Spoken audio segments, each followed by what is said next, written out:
Okay, we're back on. We're talking a little bit about preparing for the show. So after you've gone through costume and makeup, and now you're in rehearsal. How long is the rehearsal usually? Well, we do a morning rehearsal, which is without costume and makeup. That's when we roll out of bed and we go dry block, what it's called, at 7 o'clock in the morning. And that's basically, nobody's acting. You're just getting the direction from your director of the day. He tells you where you're moving on what line, and that's really a gripe session. If you have a problem with the script, it's a time for the actors to vent, even though you know you're going to have to do it. The actors, that's an opportunity to find the comedy and the drama, or you giggle. That's where you do all your giggling. Oh my God, this is so ridiculous. How can I possibly say this? Ha ha ha ha! 5, 4, 3, 2, 1. Oh my God, how did I ever let you go? That's, you get it out of your system in that rehearsal. Then you get costumes, makeup. You run line. You find your actors. You run lines. And then the serious stuff starts at 9 o'clock in the morning. And that is the first thing you do when you get up is a camera block rehearsal, where the cameras get to do their dry run. They get to find out where the actors are moving so that they know what shots they're getting. And that's kind of a throwaway rehearsal for the actors. It's not really a rehearsal for us, because there's a lot of noise. They're pounding nail. They're fixing sets. They're painting. They're still doing a lot of stuff. And then you go right to tape. That's that morning, the one I said, which is really laughs and crying and oh my God, I can't believe I have to say this. That's it for the rehearsal. And then by depending, if you're only in that one set that's up at 9 o'clock in the morning, you can be done by 10:30 in the morning. Your day's done. But then there are all those days where you're called at 7 and you're like the third setup in the morning. You go up at 1 o'clock in the afternoon. You don't do anything from 9 o'clock in the morning until 1 o'clock in the afternoon. You're sitting around, in your dressing room, or God forbid you go out and try to see a movie, and your phone rings and where are you? We need you back on set. So a lot of people have hobbies. I'm not a hobby person, so basically it's my opportunity to watch other soaps and do some research. Do you really consider it as research? I do. Yeah. Which ones do you watch? I watch. I flip channels. I'm a channel surfer. I have a lot of friends on One Life to Live still. I have friends on. I love Young and Restless. I agree with all the fans why it's been number one for 20 plus years. I'm a huge fan of that show. I just think those actors and the writing and the fact that they have for so many years have just kept it so focused on those families, and those writers don't get bored with their characters and try to make them something that they're not. They mix it up within the families, and I just think it's a really well done show. And I watch General Hospital because I have a lot of friends on that show too. Now, you alluded to this. In 1990, you left the show. Why was that? I was burnout. I had my 2 children at the time. Rachel was like 13 and Max was 7, maybe 6, and I just had another baby, 4 months old when I left in 1990. I was spending more time with my TV family than my real family, and I just thought there's something wrong with this picture. Plus, I was 35, and I had never, as many times as I'd been out to LA, I'd never really thrown myself into looking for work out there. So I thought, I'm 35. This is like, at 35 years old, this is my last shot. Well, I was already 10 years too late. I really was. I mean, it was 25 was it out there for me. 35, you get into a whole nother age thing where if you're 35 in reality, you're probably 45 on camera because they want 45-year-olds to look 35. So I was in audition rooms with Meg Foster and Michael Learned, who I'd just done a movie of the week with, where she played my mother, and now we're up for the same role. So I was like, God, there's something. I played Suzanne Summers' older sister in a movie of the week. There was just something wrong with the picture. I was like, oh my God, this is not happening. So hated it. I hated looking for work in Los Angeles. And like I said, it was 10 years too late.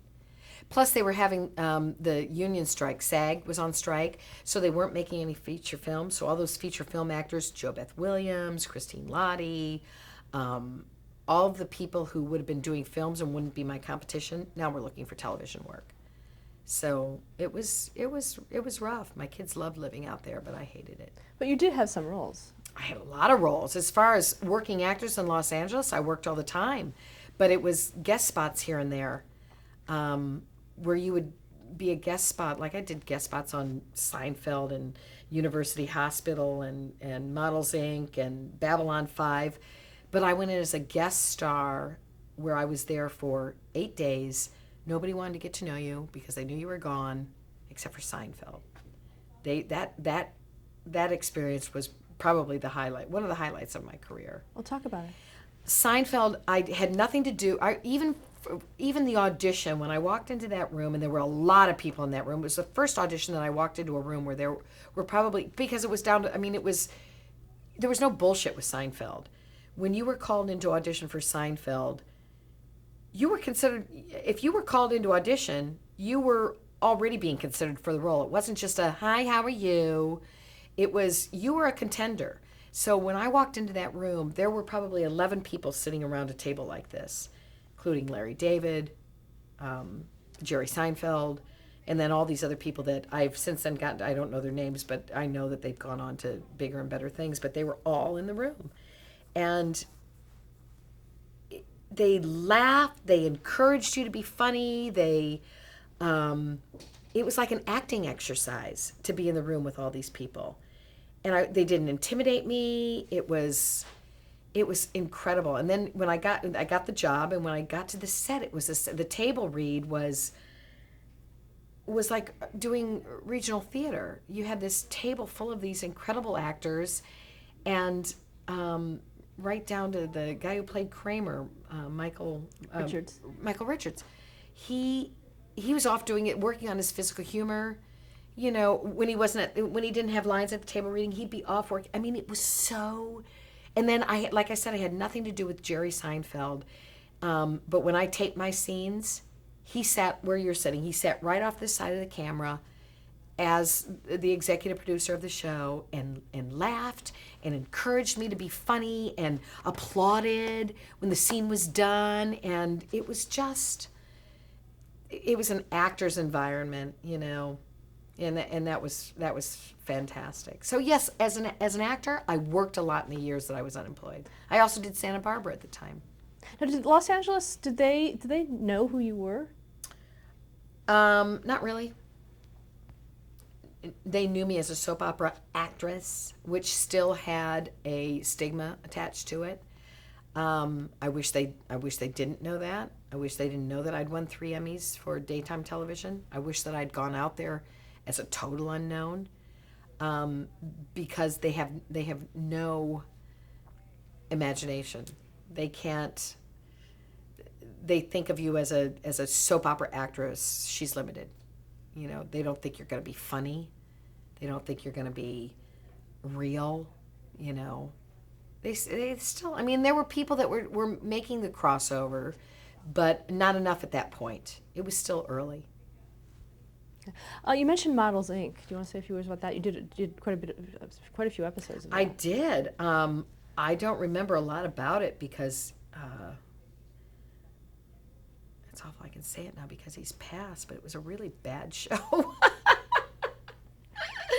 It was great because I got to work with Linda Gray, and she was a trip, and I had a lot of fun working with her. But the show itself just sucked. It was an awful show. You're talking about Aaron Spelling when you said that. Yeah. Yes. Okay, so Aaron's turning over in his grave right now. I think he probably knew that it wasn't a great show too. But there were a lot of wonderful actors on the show. But it just there were a lot of fans of that show. Oddly enough, I found out much later. But I think I was awful in it, and. It was not one of my most memorable experiences out there. Plus, once again, I was treated like a guest star. Nobody really wanted to get to know me except for Linda.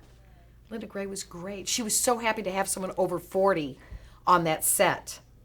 And the only other one that was great, was nice to me, was the girl that went on to do The Matrix. God, I can't. Beautiful girl. I can't think of her name.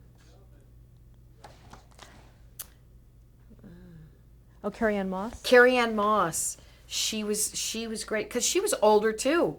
Actually, she was, I think, in her 30s when she was doing that show. And I never worked with Emma, so I can't say anything about Emma because we didn't have any scenes together. But it was another soap opera. You know, I was out there to do sitcoms. I really wanted to do sitcoms. I wanted to be funny. Now, in 1995, you returned to Guiding Light. First of all, how did they get rid of your character in 1990? I suffered from severe postpartum depression, and I thought I was being followed by a phantom van. And I put on, and everybody got nervous because I started wearing a lot of red. And we went on a family vacation in the Florida Keys, and there's a bridge down there in the Florida Keys, in Marathon Key, that they started building and ran out of money or something, and they stopped building it. So it just ends, it falls off.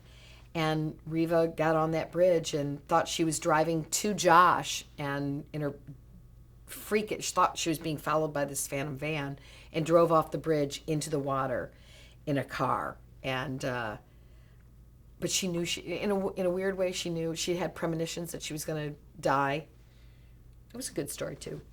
But Josh dove into the water. They dredged the little water area there, even though it was the ocean.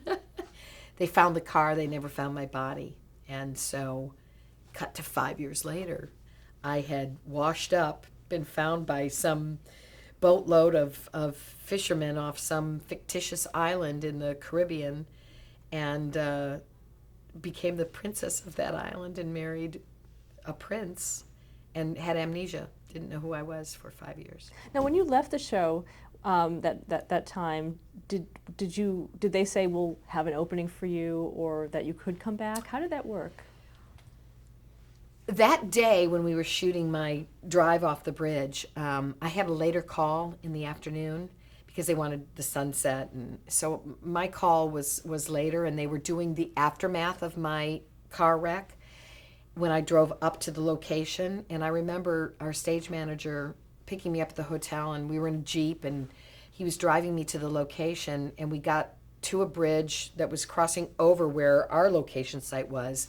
And there were all these emergency vehicles that were part of the shoot, and, you know, ambulances, and I could see Robert Newman, who played Josh, out there diving in the water, and I remember turning to Adam and going, wow, because it was my decision to leave the show. I said, wow, I guess it's too late for me to change my mind. They've spent all this money.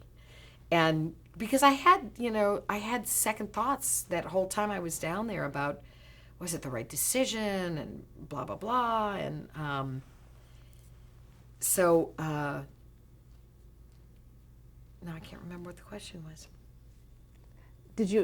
How was that opening left for you to come back? Oh, well, I guess the opening was left in that the car was found, but my body was never found. That's a pretty good, indication that anything could happen. It's a soap opera. There have been worse returns certainly than mine, coming back as a Amish woman, which is what I did in 1995. The whole princess thing was something that happened much later. When they found me, I was living as an Amish healer in Lancaster, Pennsylvania, or someplace, Goshen. But going back to returning after that 5 years, did you request to come back on, or were you asked? In the 5 years that I was off the show from 90 to 95, I experienced every natural disaster in California that any one person could. We had the Rodney Strong, the riots, the Los Angeles riots, mudslides, terrible fires, then mudslides, the earthquake of 1994, and we survived them all, and I felt very lucky to be alive. But that, after the earthquake, that was it. I mean, we all survived, and I didn't want to tempt the fates anymore. So I called Ed Trock, who at the time was the man in charge at Procter and Gamble, and I said, I'm really tired of living out here in California, and I know that my character's dead, but if there's any interest in resurrecting the character, I would be interested. And he said, "Are you kidding?" And I was like, "No." He said, "We would love that." So the executive producer at the time, who didn't know me, I don't blame her at all for it, was like, "We don't want the character back." And I was like, "Oh, okay. Well, that's okay." Well, it became a power struggle, and that wonderful man, Ed Trock, won out, and I got the call, and they said, "We want to bring you back." I was doing a play in New York at the time, Four Dogs and a Bone, and they brought me back as a ghost in the beginning just to test the waters. And it was an awful, awful character. They never should have done it. I mean, it was a ghost. It was another unbelievable storyline. If I was going to be back, they wanted Reva back, and they didn't want her back as a ghost. So then the call came in and I went back to California, and they called me back and said, "Well, and I said, "How do you do that?" And they said, "Well, we can do anything. It's a soap opera." I said, "Okay." So then they asked if I'd come back full time, and I said yes. So that's how it happened. How long do you see yourself continuing in the role? As long as I'm challenged, as long as I still get nervous when they count down a scene. That's what happened when I left the first time. I stopped being nervous. I started hating the job, and it became a job. It wasn't fun anymore, and it wasn't a challenge. They were starting to repeat storylines on me, stories that I had already played, just with different people. And so as long as the job remains something that is fresh and new to me on a daily basis, or at least on a weekly basis, then I'll stay as long as they'll have me. Is there anything that you want to do with Reva that you haven't done yet?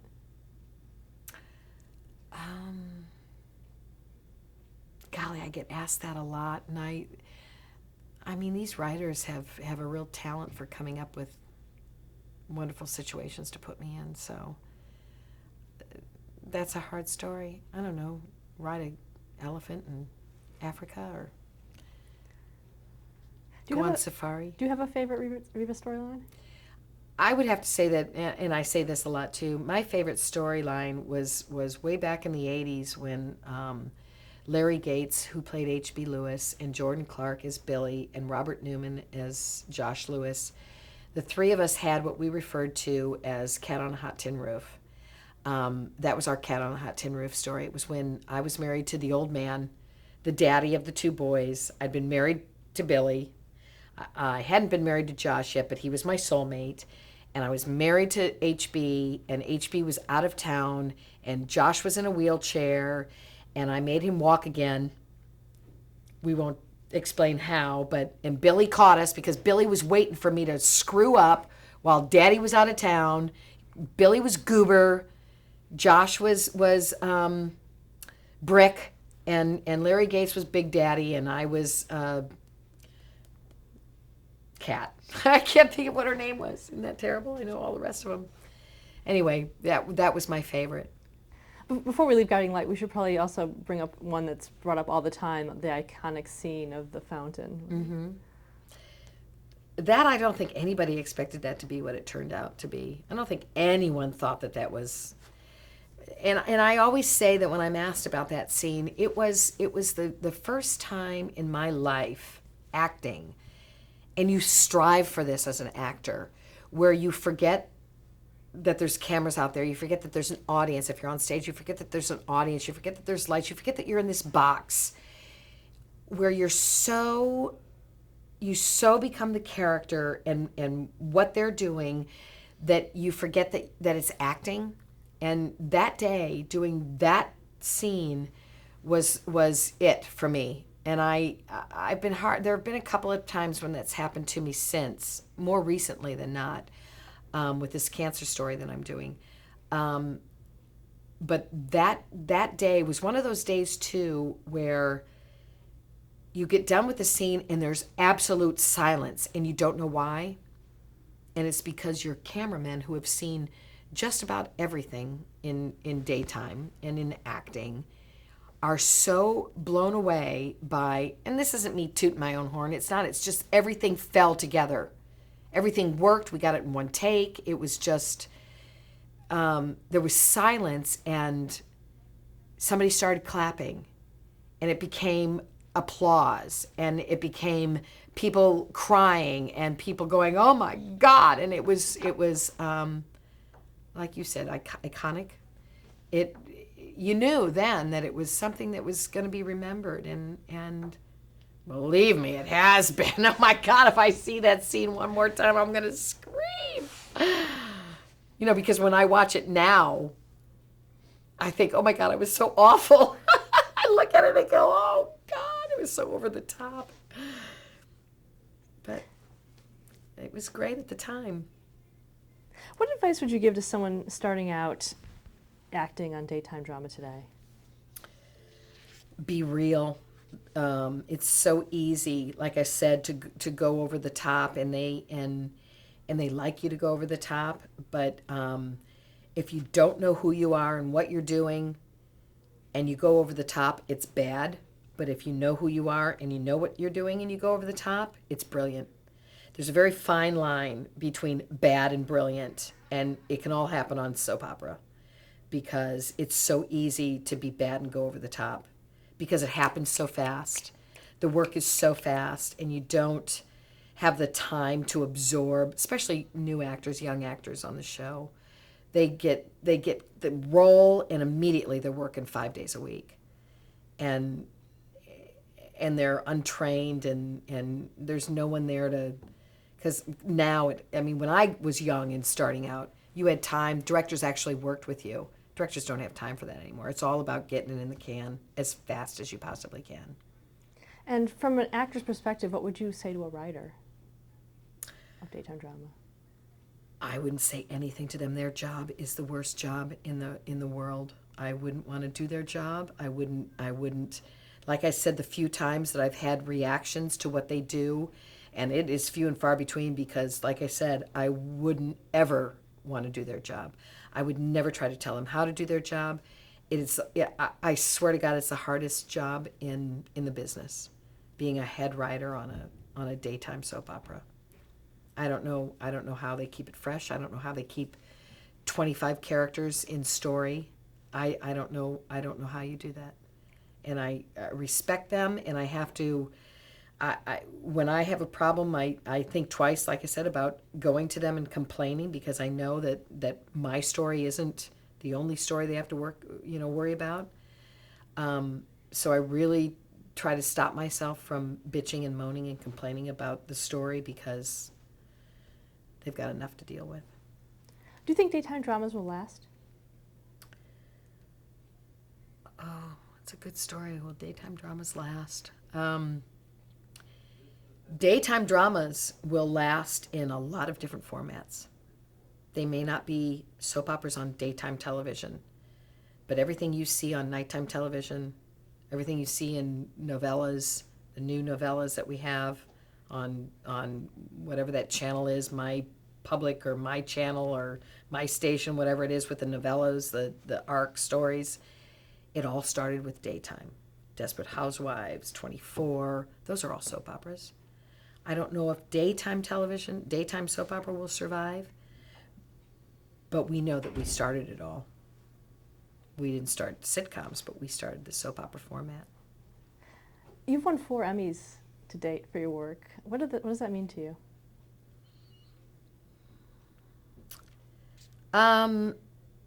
Each one's meant something different to me. The first one was just a blowaway because I hadn't been in daytime all that long, and I was up against some really serious heavy hitters that had been in daytime for a long time, and I did funky things with my hair because I never expected them to call my name, and what was wonderful about it was because I had my parents and my sister and her husband, and I had family and friends with me, and it was just great. And I never expected that to happen. So that was just a gift. The second one, I wanted, and I didn't think I was going to win it. The third one, I thought I was going to win it, and I did. This last one, I really, really, really wanted to win it because I hadn't won one in, my last win was in 1990. It was 15 years. I needed it just for some stupid validation thing that even though I know that I've achieved a certain level of expertise in this genre, it was still a really wonderful thing to be recognized for that ability. Your son Jake has also sort of followed in your footsteps. So talk a little bit about that. He's a nut, and unfortunately, he's just like me. He's very driven. His only problem is that he not only acts, but he's an incredible musician. He plays every instrument imaginable. He is a comedian. He writes, he produces, he edits. His problem is that he's not going to be able to figure out what he wants to focus on. And so where he's at now is that he wants to be the next Mel Gibson, the next Kevin Costner, the next Steven Spielberg, the next Zach Braff of the day, the guys who write, direct, and star in their own movies. And I'm like, go for it. He's talking about going to colleges that he wants to go to, and I'm like, screw college. Just go and work, because I'm a big believer in that if you know what you want to do, why waste time with college? Is his dad on the same page with that? No. Even though Dad is an artist himself, Dad would like him to go to school, but I'm like, I'm a big believer in you learn by doing.